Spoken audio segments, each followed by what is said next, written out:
You're such an asshole. AssholeConsulting.com, using our backup channel to test things. How you kids doing? Arkady has another one. He comes in batches. He kind of comes and he flies around and then he comes back like, I got a bunch of questions. So here's one. Hi, Aaron. I have a new video request. This time it's more of a self-reflection assignment, which took some time.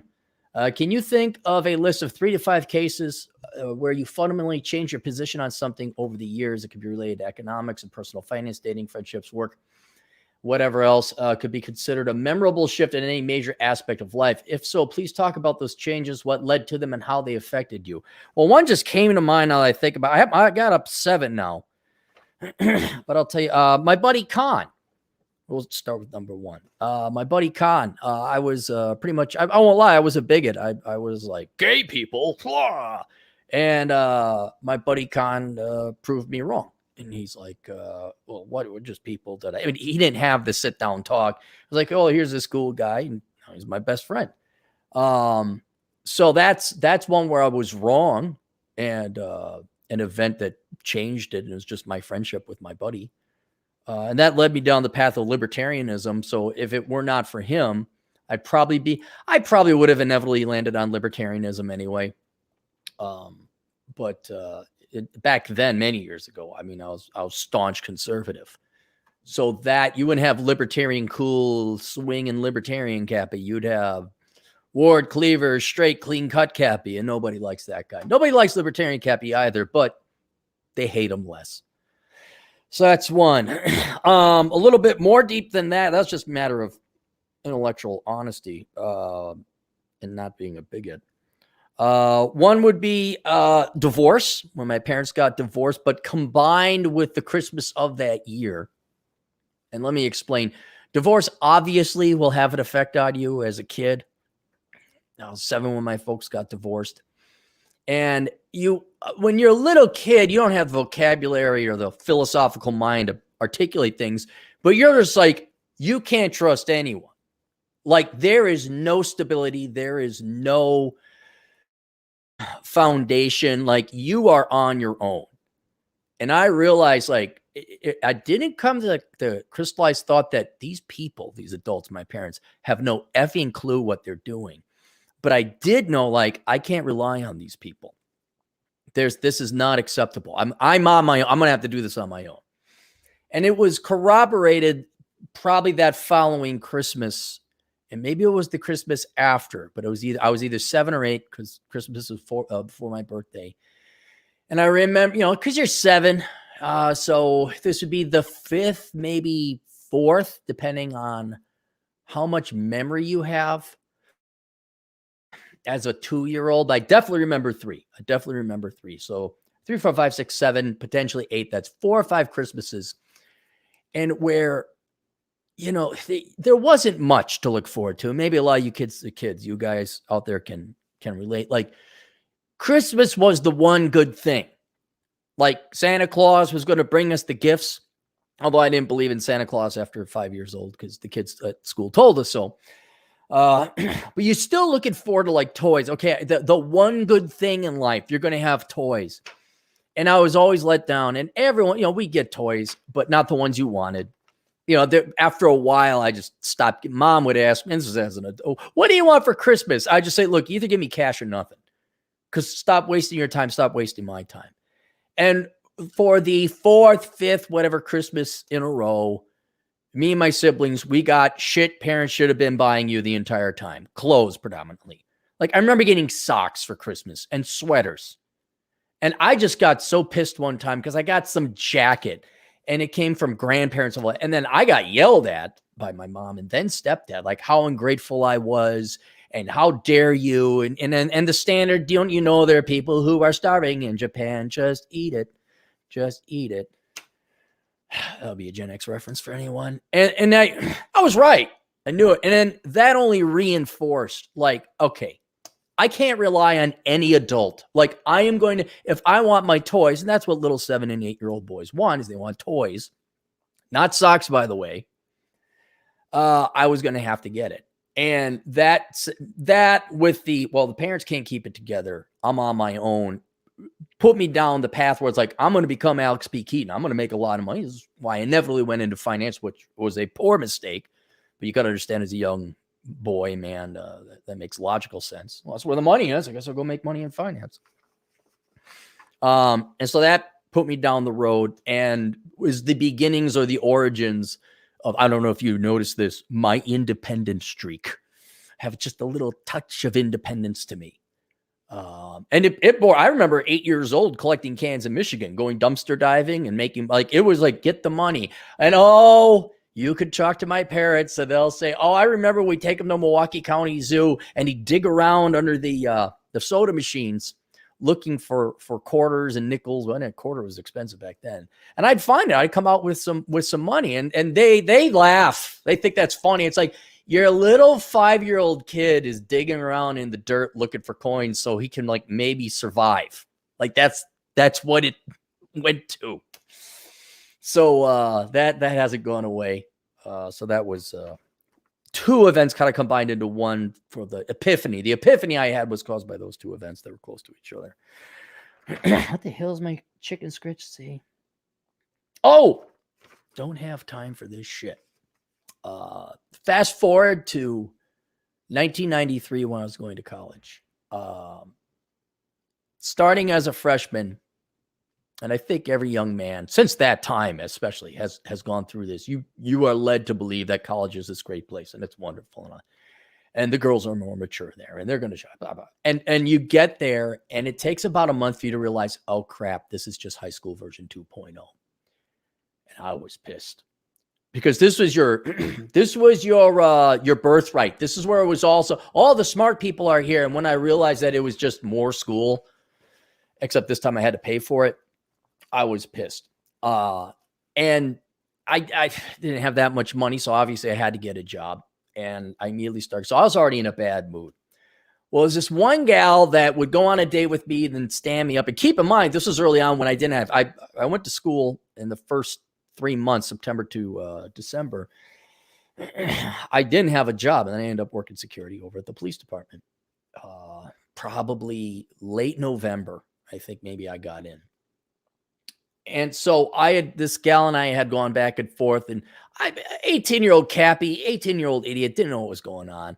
Girl would say yes to flake. I'll come over to your dorm, flake. Then I'd get a kiss from her, like, in the cafeteria. Didn't know, like, this girl's crazy, didn't invite to a party. I'd show up. So I ended up working, and it was a hard month. And also you come into December, and I think everyone leaves mid-December or early December for Christmas break. And that's where we just signed up for overtime. And I'm exhausted and tired, and it's cold. Well, this gal, I've written about this. You guys can look it up. But this gal said, do you want to come to my folks? I remember it was even Apple Valley, which is a suburb to the south of the metro.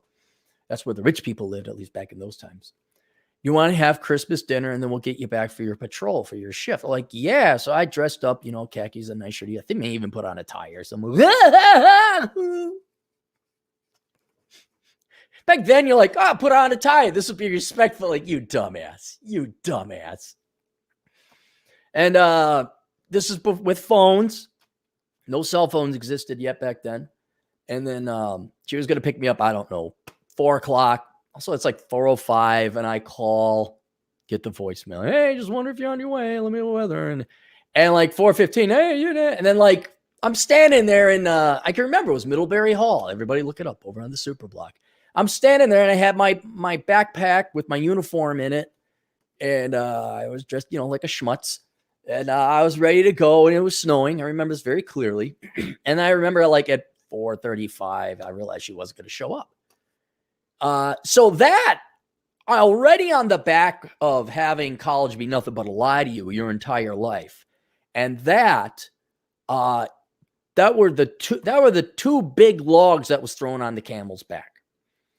And it wasn't until later on that season, it wasn't that much later, where a girl said yes to a date and flaked or canceled that. I couldn't remember what. And I remember patrolling and saying, I do not have the time for this shit. I don't have the time for this shit. And I had to, because I didn't. Full-time school, full-time work or die. And by the way, you better get good grades, because there's another lie, by the way. Like, you'll get, once you get your degree, everything's gonna be on easy street.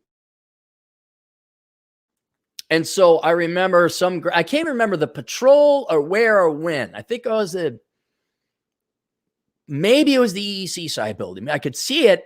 I could recognize the furniture. Pretty sure that's where it was, but I just remember patrol. I'm like, I don't know if I got a call or something like that. You could call and you could check your voicemail remotely. And I just remember saying, I do not have time for this shit. And that was the accidental alpha, the epiphany, where maybe I didn't fully understand it. It was just like, to survive, I can't be chasing girls anymore. But that accidentally taught me the lesson that you don't put women first in your life. You don't. Because you can't. Not when if you're effing around with the lower two levels of Maslow's hierarchy of needs, like safety and food, you do not have the time. Your minutes are precious to be stood up. You cannot. And also, that was early on. And then I had a girlfriend for a while, and she wouldn't have sex. And then that doubled down on that one. Where the next girl's like, a girl asked me out one of the rare times. I said, yeah, but you want to have, I said, no, I'm not going to go out with you. And she's just like, well, why not? I said, because you won't have sex.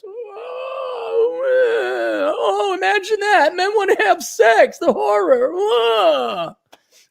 Because I didn't have time. And it was kind of that, like, I'm not being the nice guy anymore. I'm not like taking you out to the sock hop. We're not going to the Mall of America where I take you to a movie, hour round trip, and sacrifice working a shift because I need to eat this effing week to maybe cop a feel out underneath the sweater, but outside the, fuck that shit. I do not have time for this shit. And so it was, I didn't make the connection about scarcity and holding standards and displaying alpha or whatever. But that was another one where I was just like, nope.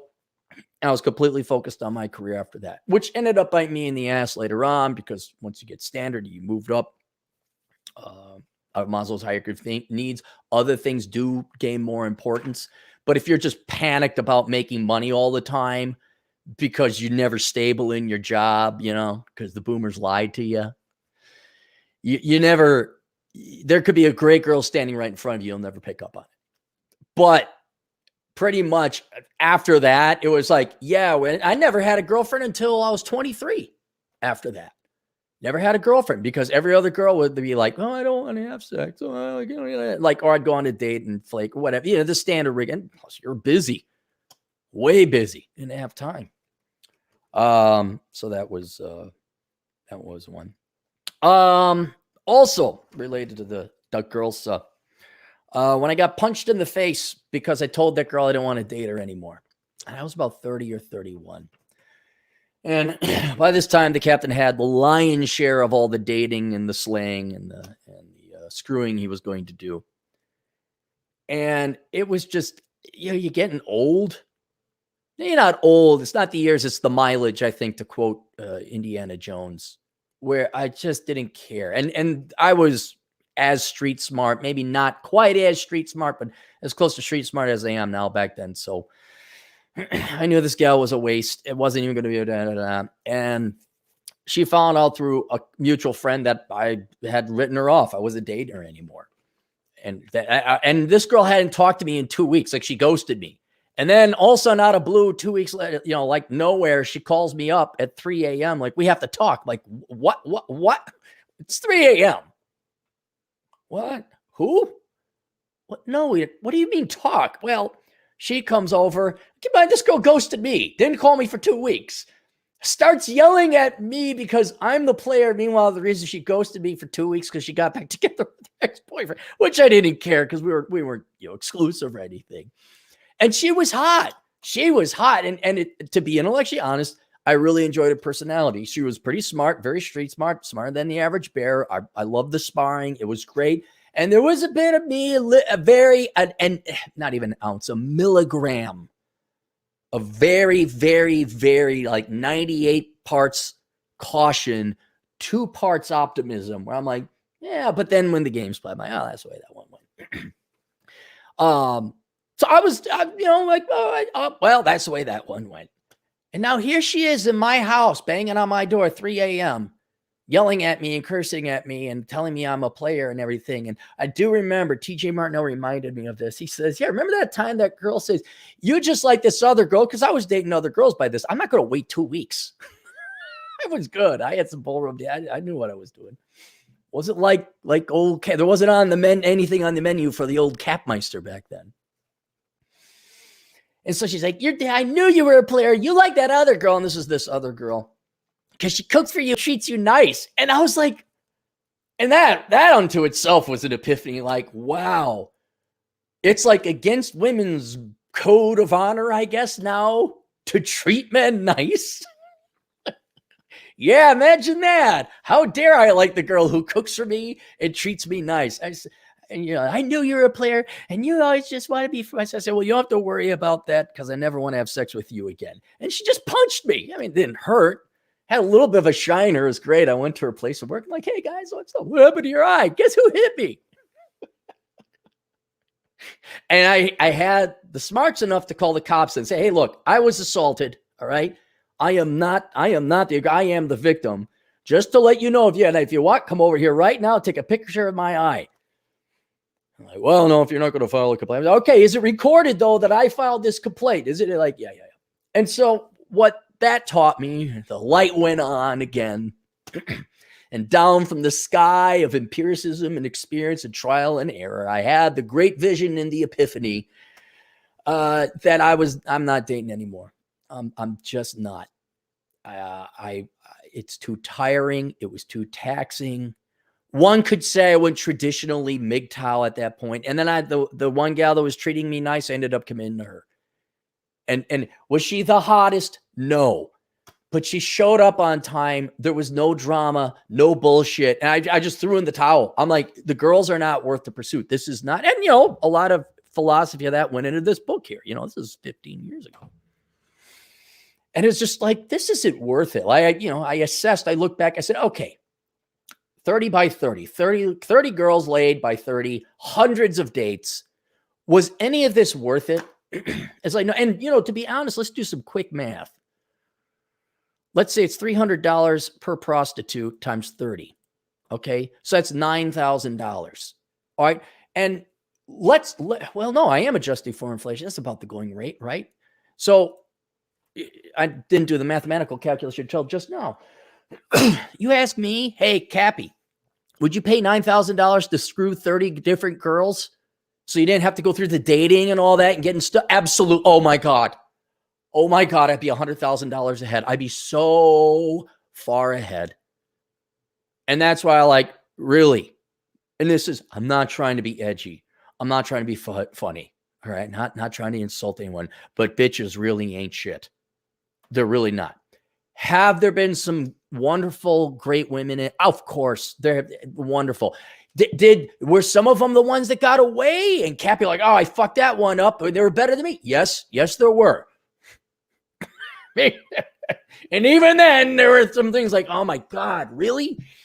Like, you're the best? It's like, Christ. And then what I realized is, in my mind, what I wanted for a girl was like this STEM majoring, big titted redhead, Japanese anime type girl who would cover my six with a great gun and would throw me the extra ammo bag and would keep up with me and make as much money and we'd go run it. And the girl who is 1 or 2 points below you, who's nice, who shows up on time and makes you food and is sweet. That's the girl. That's it. And I was just like, done. Fuck this shit. I mean, here's another one, a girl that doesn't lie to you. I mean, that's just because there were plenty of gals that would leave me like, wow, this is great. And then like, oh, well, okay, but see, you don't believe in Jesus. And I was like, what happened? Wait, what? Or, oh, well, see, I'm not ready. It's like, you've been leading me on this entire time. What do you mean you're not ready? You're like, well, 9,000 guys. I'm no economist. Oh, wait, I am. Just drop the $9,000. Dude, seriously, drop the $9,000. 30. 30 by 30. Just go do it. Best money you'll ever spend. Certainly better than your college education. Or for $16.95, you can get this paperback, Kindle, and audio. And yes, it is paperback, Kindle, and audio. And for those, yes, it ain't audio. Did you see the Audible look? The Kindle, huh? Getting emails. When does it come out in Kindle? It's like, all right, let's get through the super chats, and then we'll continue on. This will be the commercial break brought to you by Nonstop Dre. Nonstop Dre, the finest large dick black man in America. Find yours at Walmart. $2. Number one, the time Cappy started to enjoy beating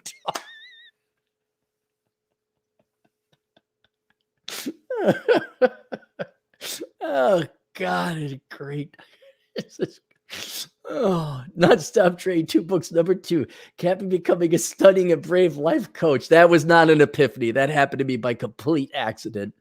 And I'll never go by. Oh, here, is this going to be the shtick? Is this the shtick, Dre? $2 when Cappy realized he couldn't make it in finance. We're going to get to one closely related to that. It's not that I couldn't make it in finance. Number 4, when Cappy needed a bailout for his dude pro life. I wish I could give you guys a tour of Cappy's world. And you'd be like, holy crap, this guy is a minimalist. He wow, he does not have a lot of nice shit. I have a few nice things. My Star Wars arcade game probably being the most prominent one of them. Fred Freeman Sowell for $5 should have left her for 7 hours as I did the Christian at the airport. Right, dude, Fred, write that story, man. Email it to me. I'll put it up on the blog and make a great story.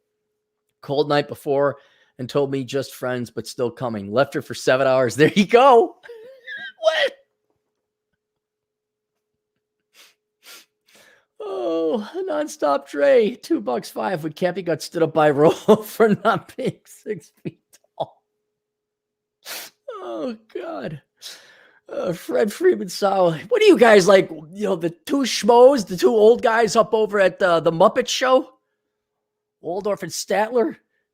Taming me down here. Fred Freeman Sowell, $2. Eventually, I got her. We did it next day in my bed. Yep. Stephen Bottenheimer. For $5, he has nothing to say. Thank you for the generous donation. Fred again for $5. You better than Rolo at trying to understand our supers. Yes, I asked him. Look, Fred, I know you're a millennial. Can you just type in the damn thing without the mistakes? Yes, I asked him why, despite marriage rate at all times low, it is not even lower. He goofed. You better trying to supers. Better Rolo trying to understand our supers. Oh, our super chats. Okay. Yes, I asked him why, despite marriage rate at all times lows, is it not even lower? He goofed. No, I doubt Rolo goofed. He researches very thoroughly. Robert Flores, $10 generous dollars. When I see how fast women age, I almost feel sorry for them. I'm getting to that point because it's been so long since I've been really scorned by a woman or got their hell fury half. Hell, I scorned them. And then the hell half fury I got from the evil lady. Now that it's been a while ago and I'm looking what's happening to him, I'm like, oh, wow. Because things are just getting good for me. I mean, they're not skyrocketing, but we're steady as she goes. Nice little incline there. Everything's stable. I get Pokeball. Look how happy I am when I get Pokeball. Oh, boy, Pokeball. I got my hat for $9. I'm look, guys, if you could be a minimalist and get happy about a $9 hat, or the fact you could afford Pokeball with the extra volcano sauce, I mean, then that's better than, Jennifer. There's a Gen X name, Gen X Jennifer, who's now 48 and getting her divorce. It's time for Jennifer to get her groove back. Like, hey, here comes the dentures.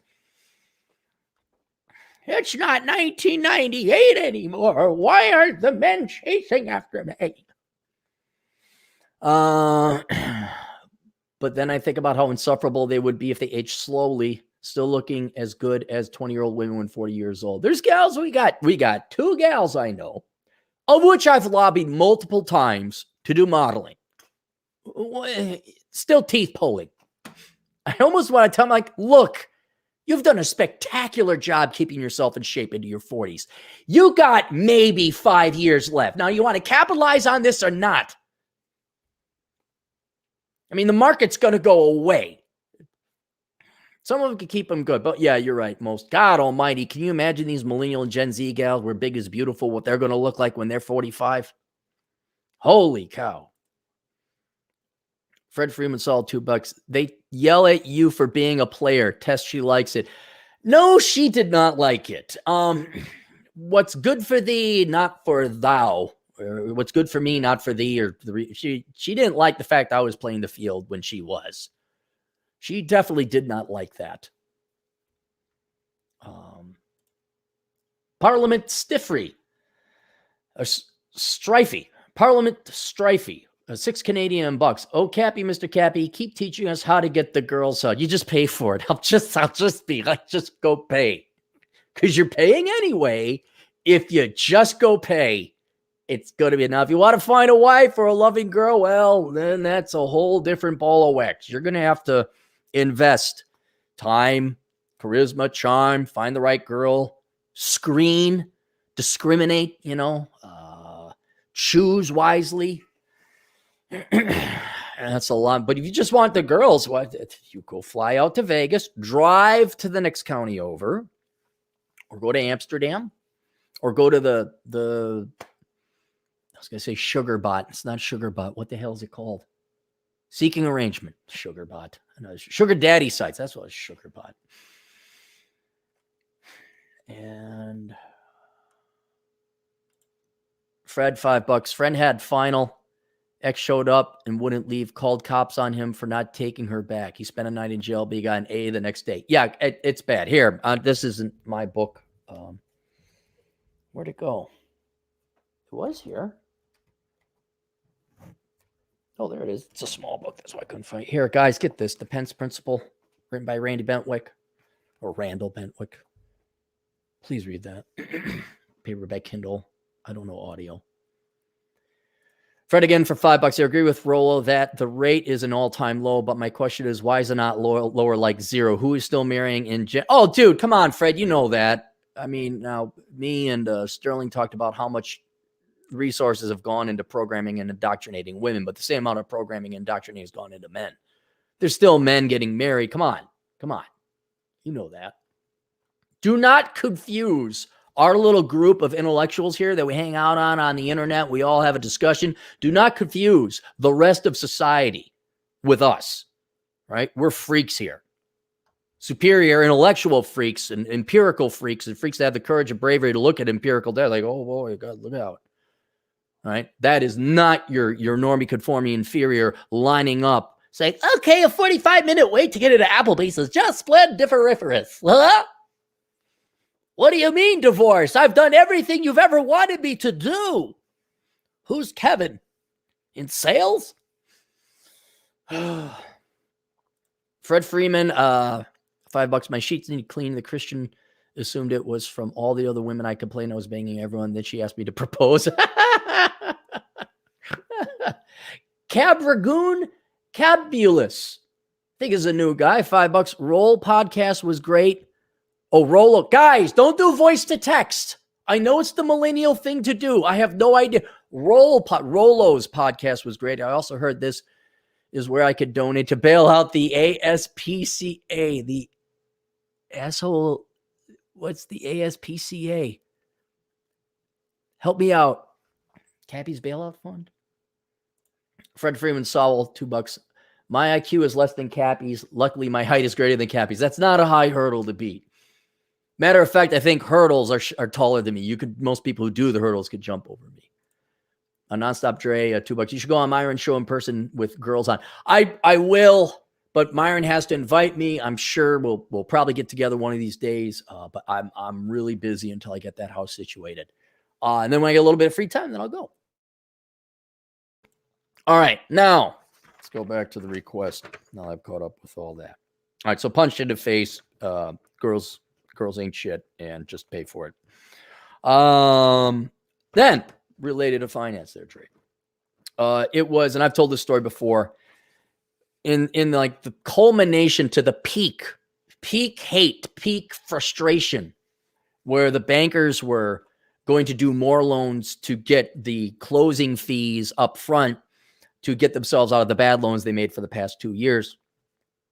I had this one banker, I was a credit analyst at the time, and this one banker kept hounding me about this one client he had who wanted an extension on his loan. And it was already eye-opening and epiphanal looking at these financial statements of all these fake posers and losers coming in with their Mercedes and their fancy cars and their Lincolns, and they had all the fancy clothes and they're businessmen. We're all boomers, all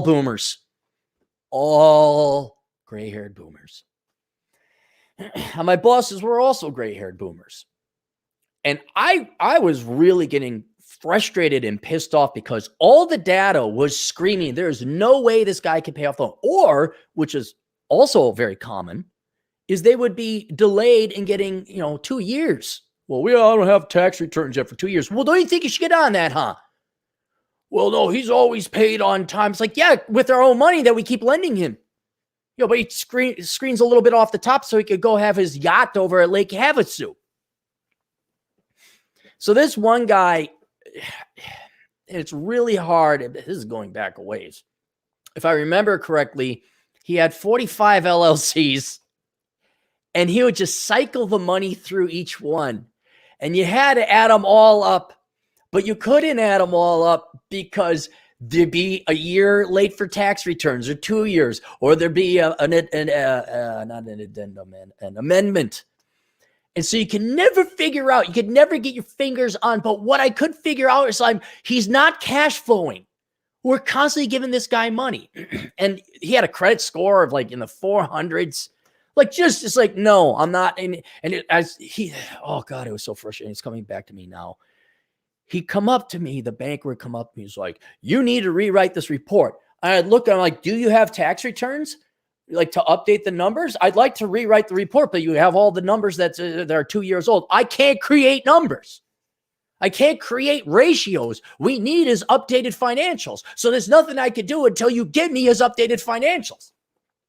Well, you don't understand. Well, then one day this schmutz, and I know him. I know you, buddy. I know where you are too. And you got a hot wife. I'll grant you that, but not much else. This guy, this schmutz, comes walking up to me. And keep in mind, he wasn't my boss either. This is just a pain in the ass banker. He's like, oh, the Johnson file, whatever this douchebag boomer's name was. Stop working on it. I'm like, yeah, why? The FBI is here and they're taking all of his files.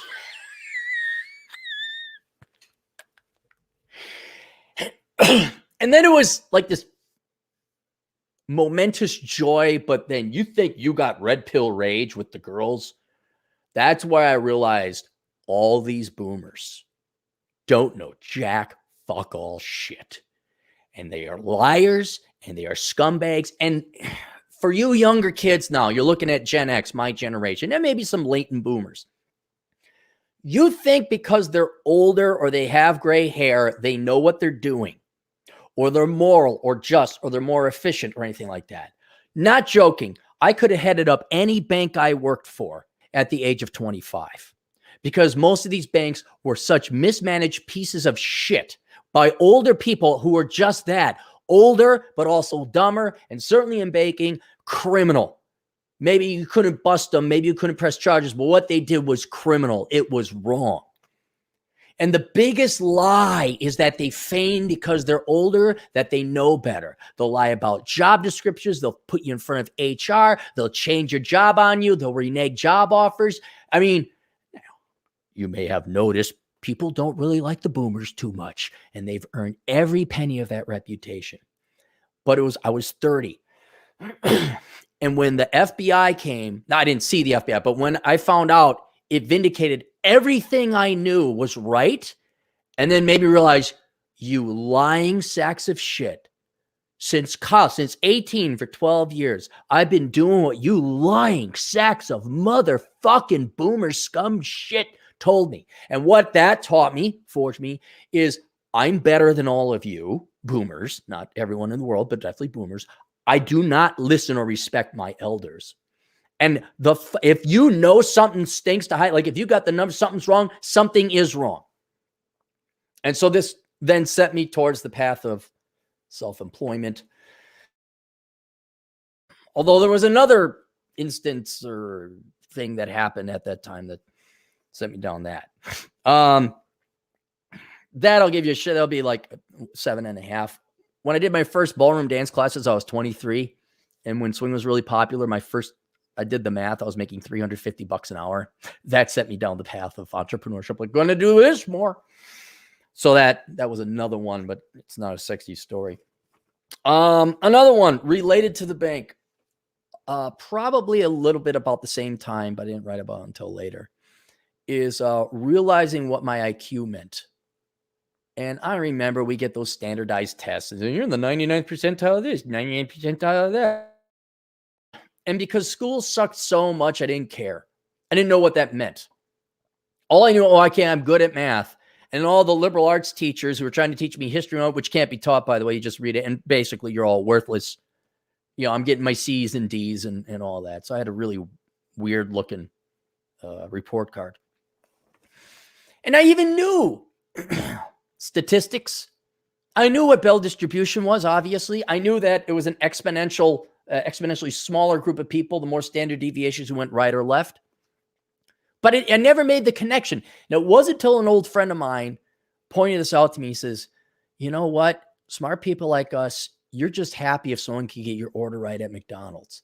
The world is full of stupid people. And for smart people like us, it's a challenge. I was like, interesting. Didn't even make the connection. That was back when I was 24, 25. So all of a sudden, 5, 6, 7, 8 years later, whatever, I go online, I take my IQ. I think I scored like a 138 that time. I looked up and keep in mind, I also had it fresh in my mind that boomers and everyone else had lied to me. And it was, again, one of those epiphanies where it's like, what if I'm not wrong, but society is wrong? What if there's nothing wrong with me, but girls, this is a huge arrogant assumption, are brainwashed to be catty, flighty, flaky, stupid, disrespectful, and treat men like shit? What if there's, and then the light goes on. You're like, whoa, could that be possible? That's the same thing with intelligence. And I started to sit and think like, wait a minute. How did I get a 1.7? How did I flunk out of English if I have the super high IQ? And then you start to realize, society is not geared around the intelligent or the best performing or the highest performers. It's geared for the average person. And if you go too far to the right or too far to the left, you could be a super genius or you could be an actual mental retard. You are fucked. Of course, in different ways.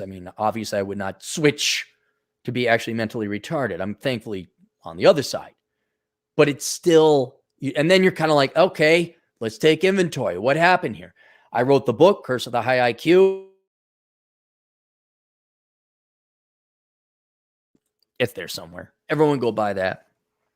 And it did solve the problems. You didn't just magically raise everybody's IQ up to 135 and make girls start talking about Austrian economics.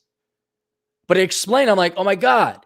Now I have my expectations of society aligned. And if you're saying, how did this also change my life? It led ultimately to Operation Evil, because when I looked at stupid people, they'll believe anything they're told. They'll be told that I'm the cause of their problems because of skin color or gender, or because I vote Republican, or because I'm a libertarian, or he has brown eyes, or he's short, whatever. People will believe whatever they want to believe because they're dumb. And because of that sin, it's completely moral to take advantage of them. Completely. So it wasn't until I realized what my high IQ meant did I come to the realization of, okay, this is how I have to interact with the rest of society, and is the instigation for Operation Evil. And then, how dare you hurt? I'm not hurting people. I'm a drug dealer. They're the ones that choose to do the drugs. I'm just supplying them. I'm not the one sticking the needle in their veins. So that was that. And then finally, this is a group of people that made me realize something. I know many of you are very upset with having to fork over 40, sometimes 50% of your income for socialism. And that's what it is. Look at government spending as a percentage of GDP. Stop arguing with me. And as an economist, it agitates me that people basically, there's one group of people that partially enslaves the other group of people because the parasitic group of people don't want to work. They'll come up with every excuse in the book. I'm disabled. I have a mental disorder. I have dyslexia. I'm a single mom. I'm discriminated against because of my skin color. I have a gender. I have a different type of sexual preference. I have a made up mental illness. All right. And it just, I did a skit on Noam Chomsky, the summarized life works of Noam Chomsky. And all I said is, I'm a lazy fuck who doesn't want to work for a living. Everybody give me their money, which is really all of Noam Chomsky summarized. It's all of the liberal arts and social, the hundreds of thousands, if not millions of pages that have been written are summarized in that one basic, simple, low IQ statement. And so I hate having to work more. I hate being a slave, part-time as it may be.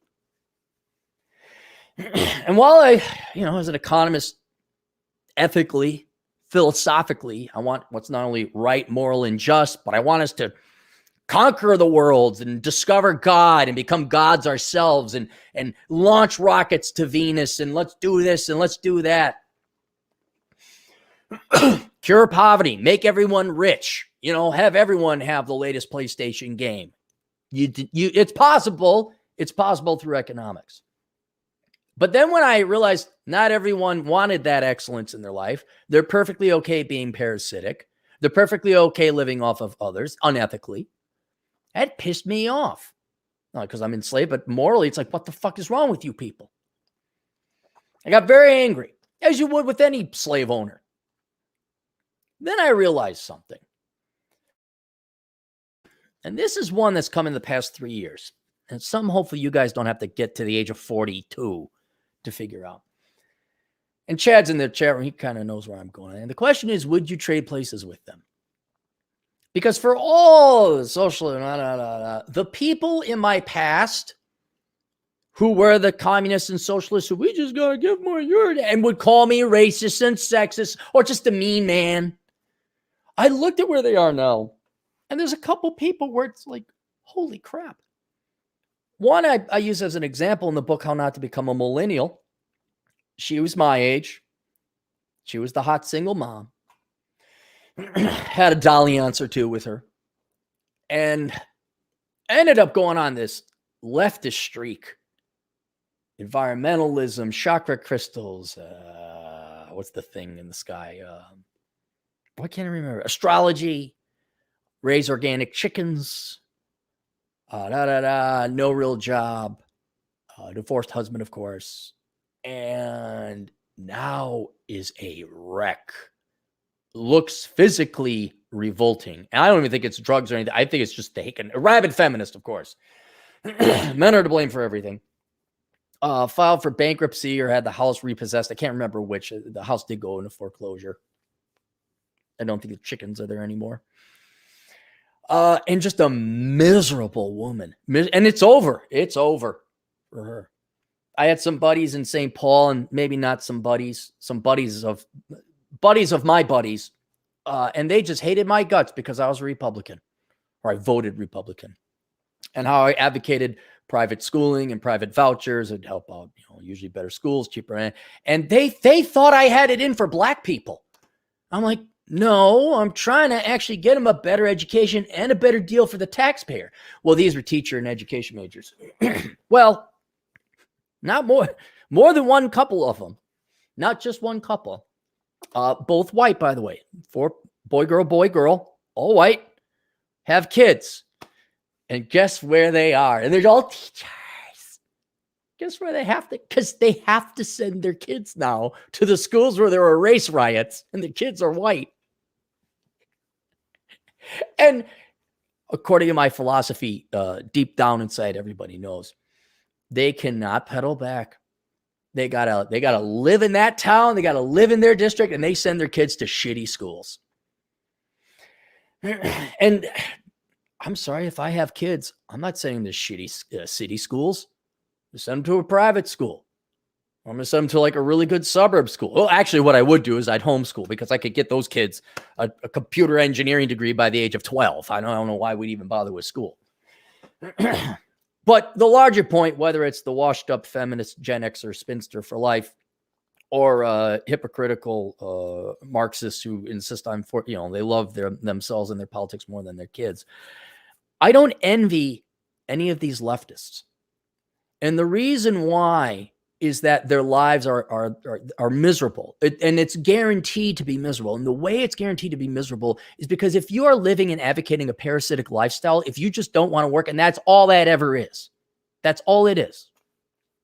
You never get above what government handouts will allow you to have. I know it may piss you guys off. All the deadbeat single moms in the world have 3 kids from 3 different baby daddies. You're pissed off. They're entitled. Yeah, have you seen how they live? I know you're their bitch for about a quarter of your life.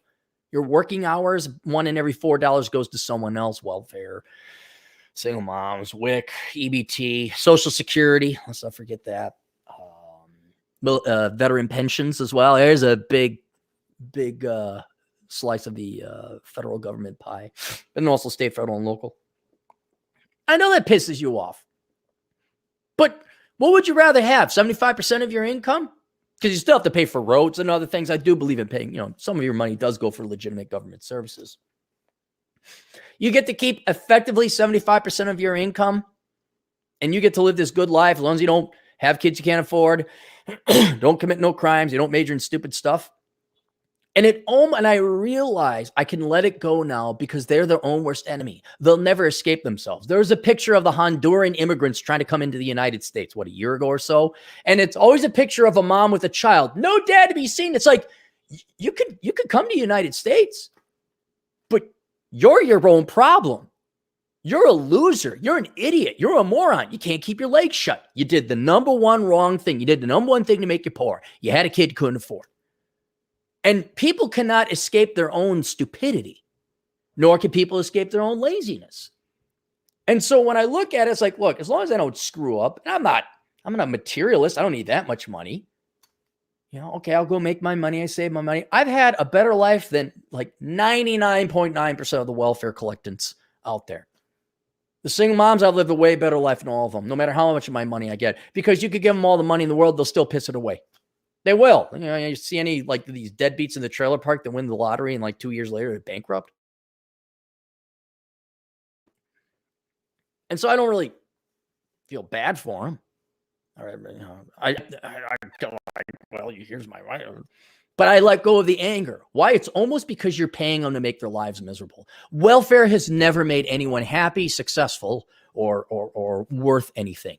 It's worse than heroin. It's done nothing but ruin people's lives. It's the ring from the Lord of the Rings, and it does nothing but destroy people's lives. And it's like, here's the ring. Fine. Here's 25% of my money. By the way, since you hate and that's the other thing is you may even get angry about how disrespectful they are. I'm kind of like waiting for a thank you card from the welfare class. Like, dear Mr. Clary, thank you for working extra hard so me and my brat bastard children could go and have like an education on how to teach us to hate people like you more. Sincerely, Amy. I like a thank you card. No, they hate you. They're envious of you.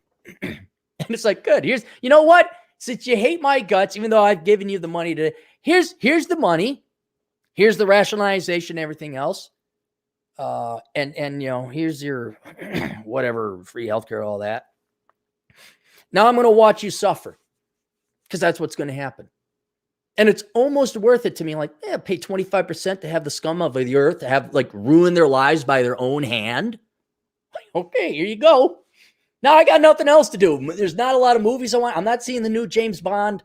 I'm kind of losing interest in video games, but by all means, I love seeing people think they're oppressed and disadvantaged when they have kids they can't afford and that they're entitled to my shit. I love seeing them continue to fuck it up, even though they got every advantage and leg up in the world. No, go, let me see it. And that's what I found, taking joy in leftist misery. And then here you go. Here's a must read for all you boys and girls out there. Sanity is the future of wealth. Forget welfare. Imagine these psychopaths that like take all their value and traits they have, real or imagined. I'm a quadrosapiosexual. Lacey Green's a perfect example. She's like, I'm a pansexual. Oh, really? Are you, dear? Sure. Oh, like I'm a social justice advocate major. Holy crap, is your life going to suck? I know you hate me and you envy me because I work hard. I produce something of value society wants. But holy shit, I can't imagine what it's like to live day in, day out thinking the $500,000 a year government job is around the corner and you're going to make a change. Meanwhile, yeah, I do want fries with that. Thank you. Thank you very much. Although I give McDonald's and fast food workers much more credit. Those seem to be more high school kids. I don't know. I just find them more ethical, more honest at the fast food place. The coffee shops, I'm kind of like, I mean, I appreciate you doing the work. Yeah, okay, all right. Are you? Yeah, you read Noam Chomsky, don't you? You think there's more to give me free shit because I don't want to work for a living. You think he's saying more than that. That's very interesting. So there you go. All right. Let's go through the remainder. So there you go, Arkady. Those are the 5, 6, 7 things that have forged me. All right. Canada did Pearl Harbor. Canada did Pearl Harbor. My ex was the sweetest girl before last summer. Now she's an avowed communist because some black guy OD'd on fentanyl. Oh, I thought you meant like she's dating a black guy. She looks like 2019 Joker now. Canada, can you send me before and after pictures? I would love it. I would absolutely love it. And what'd she do? Just go off to college? It can't just be because George Floyd got killed. Was it? I don't know. How old are you? Fred, my mom has to fire single mom. Light on timesheet. Yep. Fred Freeman Sowell, $2. But Chad and Aaron, it's so hard for women. Does it matter what comes after that, really? It's just so hard, period. Oh, there once was a man named Cappy. What's going to be fun is because I don't use this YouTube channel that much. We do podcasts here, me and Chad generally. So every once in a while, there'll be like a spike in revenue and a spike. There's going to be this big ass spike because all you guys are here. Choice, North Carolina, $5. Here's $5. I'm leaving society to live primitive in the forest. I don't need it anymore. Are you the client that you contacted me about your, you have like a nice little house you built yourself and you got your old cars and you got your hobbies, which is really cool. Robert Flores, $5. There's an old saying, life is a comedy for those who think and life is a tragedy for those who feel. Boy, Rob, that's good. That's good. Hang on, I'm taking a screenshot of that one. That's great. It is a comedy. You see all the fifis and the emotional and the psychopaths. They think they're entitled to everything. They really think that their life is other people should give me shit. Like that's their life. They're like, how long are you going to run that one? Look. You think pulling teeth, getting women on a date is hard. You think that's pulling teeth. Try to get money out of the taxpayer. And then like, if you take too much, you just leave. There's not enough production. Fine. Here's your $100,000 check, Mr. Zimbabwe man.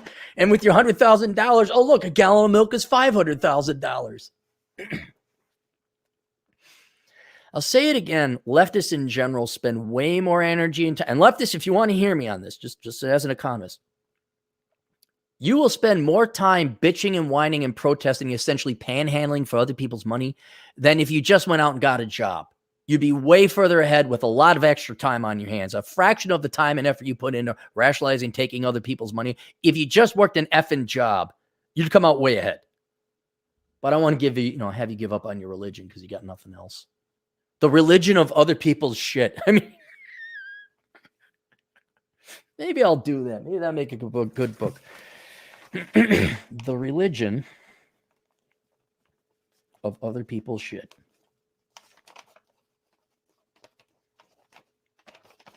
There. Okay.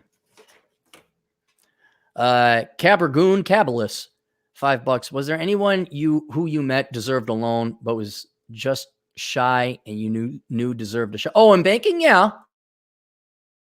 You mean shy on payments or shy on money? Yeah, there were good loans. But I'm not joking. They were 1 in 10. When I was working in banking and for the banks I worked for, 1 in 10 were worth making, or I would have made.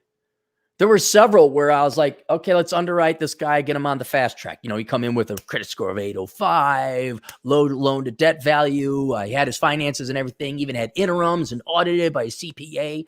I'm like, all right, here's our guy. Well, it has to go to committee. What do you mean go to committee? This guy's going to go to another bank if you don't like get back to him here pretty soon. But like I said, boomers are dumber than shit. And you could take that to the bank. Mexi Mike, $2. Chomsky's video music background was epic. Yeah, if you guys want, go to the Aaron Clary channel. I'd look for a Noam Chomsky thing. It's pretty funny. And it's funny because it's true, because that really is all that leftists have ever had to say. I don't care how many. Chomsky's like 92. How many hundreds of thousands of pages did this guy write? You know, all that energy and thought, and he's being clever. And in the end, it's like Hans Gruber. After all this, you're just a common crook. I'm an exception. Oh, you're just a common thief. I'm an exceptional thief, Mrs. McLean. And that's what Chomsky really is. He's just a thief. Oh, the goddamn bacon. Oh, where'd bacon go? Hot single mom, vasectomy, cream pie target for the win. Hey, Michael Kingswood, who you can find at noncommunistsciencefiction.com. Good if you guys like science fiction, but you don't like communism in your science fiction. Communist-free science fiction over at noncommunistsciencefiction.com. Michael Kingswood. Hey, Cappy, have a cigar on me? I will. I gotta get through some other asshole. So Irish Alpha 82, 10 euros. Did you hear about the experiment to train chimps about currency? As soon as they realized the coins had value, was give them to females for monkey business. But I have heard about that. I did. We do the same thing here. We just call dinners money. See, it's okay if it's a dinner. It's okay if it's a house. It's okay if you bail her out of her student loans. It's okay if you buy her drinks. The second you give her cash, you're this virgin loser who couldn't lose. You can't get the girls. But if you give her $10,000 in gifts, I wonder if gift cards, would that be a way where I just gave her a gift card? It's not prostitution. Oh, Young Sykes, $5. I know how single moms live. I have a bunch of them in my family on both sides. Spoiler alert, they don't live too good. Also to the Cappy Cash Grab Fund. Yes, thank you. Thank you. Bankers can get a bailout, then I can too. Oh. All right. Nonstop Dre, $2. When you doing a podcast again with the great one? Look, Dre, here's the thing. He's really extreme on some racial stuff. And I love the guy like a brother, like some people, but I can't endorse the guy when you're like genuinely bigoted against groups of people. You could be constructively criticizing them. You could be shaming them like, hey, get your freaking act together. Like, for example, the American Indians, get off the booze. Get your shit together. Stop drinking. I can say that because I want them to do better. Same thing with women. Stop being fat. It's going to be better for you. You cannot legitimately hate a group of people just because they happen to be that group of people. So I'll do one with them, when I'm over on his show, but usually it's when I pull in. And I love him. You guys could tune into him, Sin Lib Soch. But check him out. Just giving you a warning. He's great otherwise. Like if he does when he talks about working at work, it's a great podcast. Sometimes the philosophy is really good, but then, man, he'll go on a tear. It's like, come on, man. I've seen you hang out with people not white. You don't seem to hate them. Mexi Mike, $10. If I win lottery and open a 503c, I'm hiring Cappy, Chad, and some other guys to perpetuate Operation Evil as a social mission. Think Wolf of Wall Street under a cloak of SJW. Sugar Baby's part of Benny's package. You could do that. I could see that. It might work. And we could all make it legal. That's what's great. Because as long as it's got good intentions, you can do whatever you want. Fred Freeman Sowell, $2. Yo, dude, bro, come crash BLM rally with me and Elkids. No, I'm not going to. No. Why would I crash a BLM? Why would I waste my time? Why would you attend a BLM rally? What are you going to achieve? Cabergoon Cabulus, $5. You think no future marriages and no kid reduced population eventually save the national economy? You think no future? Here's the thing with like a reduction in the population. You basically have to fork over all your inheritance to make up for the temporary gap in financing that the smaller population would not be able to pay into the Social Security and Medicare and all that. Once that glut of old people were to die and pass on, it would kind of reset, it would balance back out, and but you'd have to get rid of that Social Security system or that pension system. You could, it's possible, but that's not going to happen because we're just going to import a bunch of immigrants because that'll save the world. That'll save Western civilization. Importing a bunch of non-Westerners will save Western civilization. That'd be like importing, 500 million Aaron Clarey clones is going to save China if China were to be collapsing. Like, hey, I know. Let's import a bunch of Aaron Clareys over here. Yeah, that'll work. Hope you like podcasting because we ain't got really many other skills. Oh, wait, ballroom dancing. Hey, hope you guys like to dance. Hey, our good buddy Atham with the $2 super sticker. Chad, let me know what it is, if it's more Mexican poops or what. I got other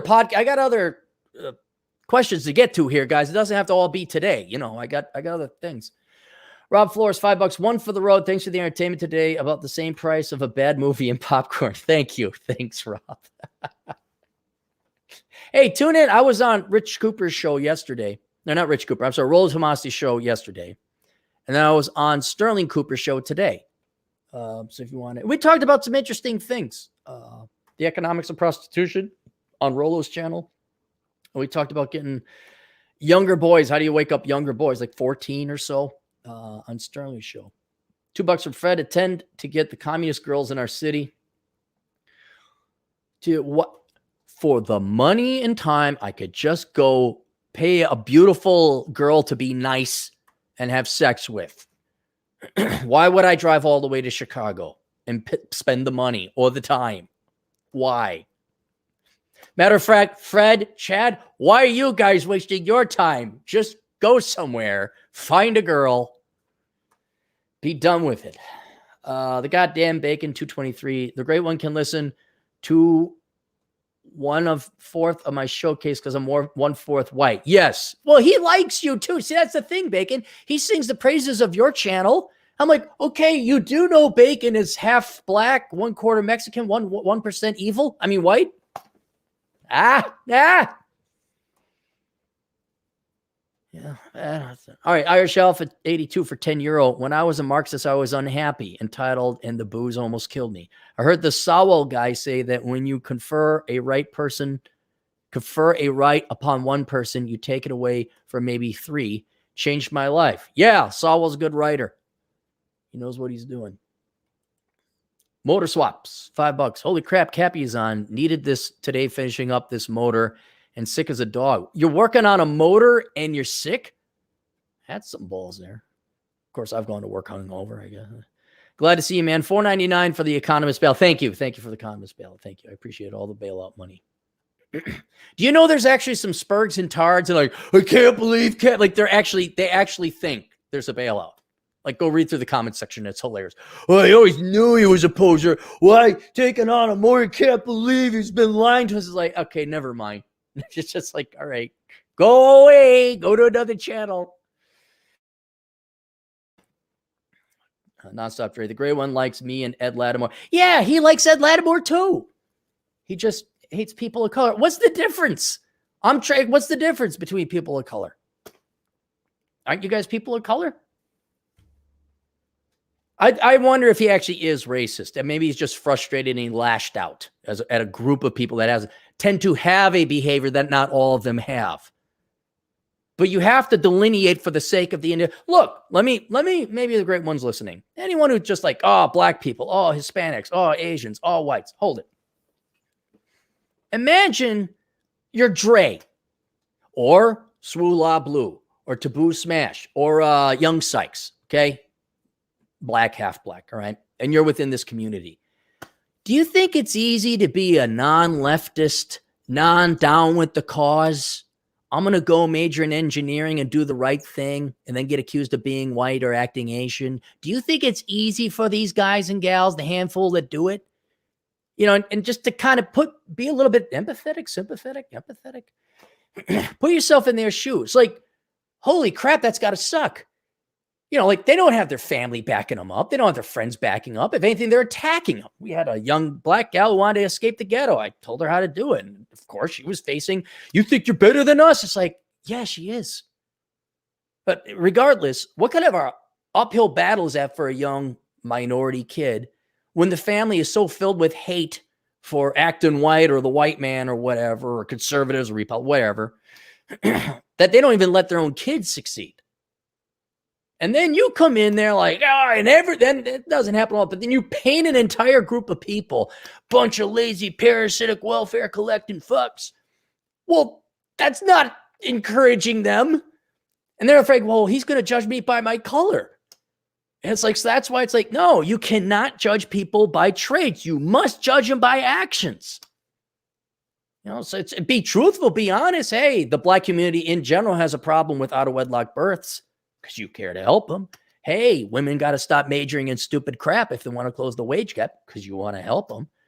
But you can't like, women, because they got vagina. Oh, I hate them. Am I right? You know.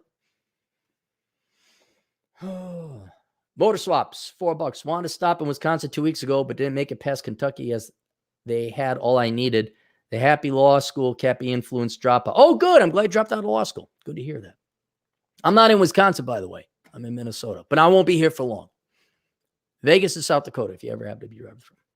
All right, that's it. Cappy's got to get to another thing. We'll see you guys later. Same right here. Same channel in about 5 minutes.